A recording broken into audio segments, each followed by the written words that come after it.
దాదాపుగా ఇప్పటికీ 17-18 సంవత్సరాల నుంచి వరుసగా ఈ ప్రాంతాన్ని సందర్శించుకోవడం, ఈ ప్రాంతం యొక్క అభివృద్ధి గురించి మాట్లాడుకోవడం, ఆనాటి పాలకులకు పెద్దలకు విజ్ఞప్తులు చేయడంతోనే సరిపోయింది.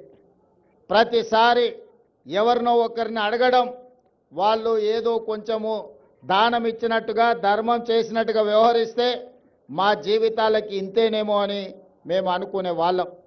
కానీ 2023 ఫిబ్రవరి 6 నాడు ప్రజాపాలన తీసుకురావాలి, ప్రజల దగ్గరికి వెళ్ళి వారి సమస్యలు తెలుసుకోవాలని ఆలోచన చేసినప్పుడు ఎక్కడి నుంచి ఈ పాదయాత్ర మొదలు పెట్టాలి అని చర్చ జరిగింది. మిత్రులు చాలా రకాలుగా సూచనలు సలహాలు ఇచ్చిండ్రు. చివరికి నేను పెద్దలు వేం నరేందర్ రెడ్డి గారు ఆలోచన చేసి అక్కడో ఇక్కడ ఎక్కడో కాదు, మా ఇంటి ఆడబిడ్డ అయిన సీతక్క ప్రాంతం నుంచి మేడారం జాతర సమ్మక్క సారలమ్మ ఆశీర్వాదం తీసుకొని పాదయాత్ర మొదలు పెడదాం. ఒక సంకల్పం తీసుకొని బయలుదేరిన వాళ్ళు ఎవరు చరిత్రలో ఓడిపోలేదు. కాబట్టి ప్రజలకు ప్రజాపాలన అందించాలన్న సంకల్పంతో మనము సమ్మక్క సారలమ్మ ఆశీర్వాదం తీసుకొని బయలుదేరదామని ఆనాడు ఇక్కడి నుంచి పాదయాత్ర మొదలుపెట్టినాం. సరిగ్గా 2 రోజులు 3 రోజుల ముందే సీతక్కకు చెప్పినాం. సీతక్క అన్నది, అన్న సమయం లేదు, 24 గంటలు 48 గంటల్లో ఈ కార్యక్రమం చేయడం కష్టమవుతుందేమో అని. నేనన్నా, అక్క సంకల్పం ఉంటే కార్యక్రమం విజయవంతం అవుతుంది, నువ్వు ఎలాంటి ఆలోచన చెయ్యకు, పనులు మొదలుపెట్టు అని చెప్పి ఆనాడు ఫిబ్రవరి 6, 2023 నాడు ఇదే గద్దెల నుంచి గద్దెల ముందు ప్రణమిల్లి ఖచ్చితంగా ఈ తెలంగాణకు పట్టిన చీడ పీడ విరగడి కలిగిస్తాం, దొరల పాలన నుంచి ప్రజా పాలనకు తీసుకొస్తామని ఇక్కడ వేదిక మీద నుంచి ఆనాడు చెప్పడం జరిగింది. అందుకే మిత్రులారా, ప్రజలు ఆశీర్వదించారు, అవకాశం వచ్చింది.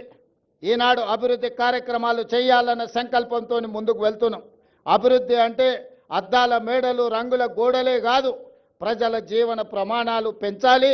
ముఖ్యంగా ఆదివాసీలు అంటే ఈ దేశం యొక్క మూలవాసులు. ఆ ఆదివాసీల యొక్క, గిరిజన సోదరుల యొక్క, లంబాడి సోదరుల యొక్క అభివృద్ధిని ఏ ప్రభుత్వం అయితే భుజాల మీద మోస్తుందో అదే ఆ ప్రాంతం యొక్క ప్రజల యొక్క అభివృద్ధి అని నేను సంపూర్ణంగా విశ్వసిస్తున్నా. అందుకే ఈనాడు ఆదివాసీ ప్రాంతాలలో, తండాలలో, గూడాలలో, మారుమూల పల్లెల్లో వాళ్ళ యొక్క సంక్షేమానికి, వాళ్ళ యొక్క అభివృద్ధి కార్యక్రమాలకి ఈరోజు ప్రభుత్వం ప్రణాళికలు అందిస్తుంది. ఈరోజు ప్రతి నియోజకవర్గానికి 3,500 ఇండ్లు, 4,50,000 ఇందిరమ్మ ఇండ్లు పేదోళ్ళకు అందించిన తర్వాత మరి ఆదివాసీలు గిరిజనులకు సరిపోవడం లేదు అని నా దృష్టికి ఎమ్మెల్యేలు తెస్తే ఐటీడీఏ ప్రాంతాలలో అదనంగా గిరిజనులకు, ఆదివాసీలకు మళ్ళీ 22,000 ప్రత్యేకంగా ఇండ్లు ఇచ్చి ఆదివాసీ బిడ్డలు ప్రతి వాళ్ళు సొంత ఇంటిలో ఉండాలి అని మన ప్రభుత్వం ఈరోజు ప్రణాళికలు తీసుకున్నది.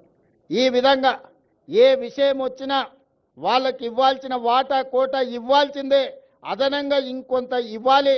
ఎందుకంటే దశాబ్దాలుగా వాళ్ళకు అన్యాయం జరిగింది, నష్టం చేకూరింది. కాబట్టి వాటిని సరిదిద్దడానికి ప్రయత్నాలు చెయ్యాలి అని చెప్పి ఈరోజు మన ప్రభుత్వం ముందుకు వెళ్తుంది. అందుకే ఈనాడు సన్న బియ్యం ఇచ్చిన, రేషన్ కార్డులు ఇచ్చిన, రైతు రుణమాఫీ చేసిన, రైతు భరోసా పథకాన్ని అమలు చేసిన, ఇందిరమ్మ ఇండ్లు ఇచ్చిన, ఈరోజు దేవాలయాల అభివృద్ధి కార్యక్రమాలను చేపట్టిన, ఆదివాసీలను, గిరిజనులను దృష్టిలో పెట్టుకొని వాళ్ళకి ఏ విధంగా మేలు జరుగుతుందో దాని ప్రకారం ప్రణాళికలు సిద్ధం చేసుకొని ఈనాడు మన ప్రభుత్వం ముందుకు వెళ్తుంది. గతంలో లేనంత గొప్పగా ఈనాడు దళితులకు, గిరిజనులకు మన మంత్రివర్గంలో కానీ మన ప్రభుత్వంలో కానీ ఎంతో ప్రాధాన్యత ఇవ్వడం జరిగింది. పరిపాలనలో భాగస్వాములు చేసుకుంటూ ప్రణాళికబద్ధంగా వాళ్ళ అభివృద్ధి కోసం నిర్ణయాలు తీసుకుంటూ ముందుకు వెళ్తున్నాం. ఇవాళ మిత్రులారా, ఈ కార్యక్రమం ఈరోజు సమ్మక్క సారలమ్మ గద్దెల మరియు ప్రాంగణ అభివృద్ధి పునర్నిర్మాణ కార్యక్రమము జీవితంలో వచ్చిన గొప్ప అవకాశం. ప్రతి మనిషి జన్మిస్తుంటాడు, మరణిస్తుంటాడు, కానీ కొద్ది మందికే అరుదైన అవకాశాలు వస్తుంటాయి.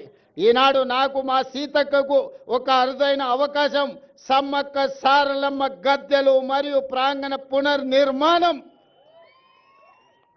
ఈ జన్మలో దక్కిన గొప్ప గౌరవం. సీతక్క చెప్పినట్టుగా తన జన్మ ధన్యమైంది. ఒక్కసారి గుట్టల మీద నుంచి అమ్మను గద్దెల మీద కూర్చోబెట్టే అవకాశం వస్తే నాకు ఈ జన్మకు చాలు అనుకుంది. కానీ గతంలో ఇతరుల దగ్గరికి వెళ్ళి రిప్రజెంటేషన్స్ ఇచ్చి మాకు నిధులు ఇవ్వండి అని అడిగే పరిస్థితి ఉండే. ఫిబ్రవరి 6, 2023 నాడు ఇదే ప్రాంతం నుంచి నేను చెప్పిన రాబోయే రోజుల్లో ఇతరులను యాచించడం కాదు, సీతక్కనే సంతకం పెట్టి నిధులు మంజూరు చేస్తుంది, సీతక్క ప్రభుత్వంలో భాగస్వామి అవుతుంది అని ఆనాడు చెప్పడం జరిగింది. ఈనాడు చేసి చూపిస్తున్నాం. సమ్మక్క సారలమ్మ ఈ ప్రాంత అభివృద్ధి కోసం నిధులకు వెనక